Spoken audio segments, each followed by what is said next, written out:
Welcome back to Morgan's video blog, Morgan's online blog in video format. Today I'm here to ask you one simple question. Are you using the easy way to find markets for your short stories and poetry? So I've got a couple short stories and a poem or two I've been submitting to magazines and anthologies for publication. I'm, of course, slowly racking up the rejection letters from these as I work my way down from prorated at 8 cents or more a word to the semi pro, let's say 5 cent, to toward the no pay sites.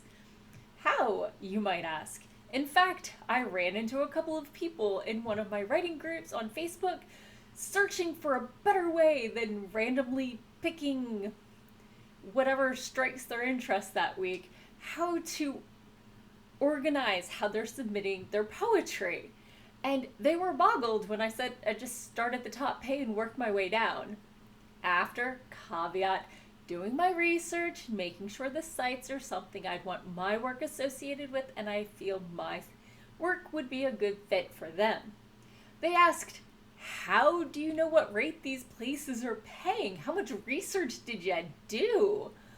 Well, I've been researching the top 3 or 4, but not everywhere. So how do I know who pays what? I've got a not so secret tool that I've mentioned before. It's called the submission grinder. No relation to grinder without any. So what is the submission grinder? It's like Query Tracker, but for short stories and poetry, not full-length manuscripts. While the website does look a little dated, the functionality is solid and it's kept relatively up to date. So what can it find you? It can find you places that publish your genre, at the length of your story, what their pay rates are, what their average response time is. Oh my god, the dream right there. And you can also sort by if they do reprints or accept simultaneous submissions or multiple submissions. Multiple is probably more for poetry, but some people send out more than one short at a time. So all these things that you probably need when submitting your work for consideration. But I did say it was like querytracker.net, did I not? How? It's because it helps you track all the stuff that goes with submitting stuff.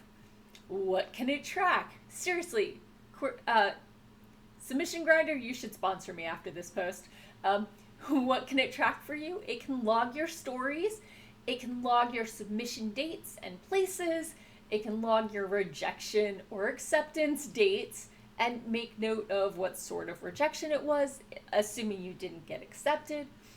And now all you need is for it to tell you the best type of candy to send with your stories. Just kidding. Publishers don't take bribes, or at least they can't when you're querying electronically.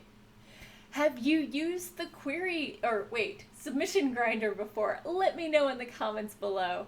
And if you haven't, you can find it at thegrinder.diabolicalplots.com. So check it out and you'll find a whole new world of markets to submit to. Thanks for watching and tune in again next week for more writing tips and writerly musings. Bye-bye.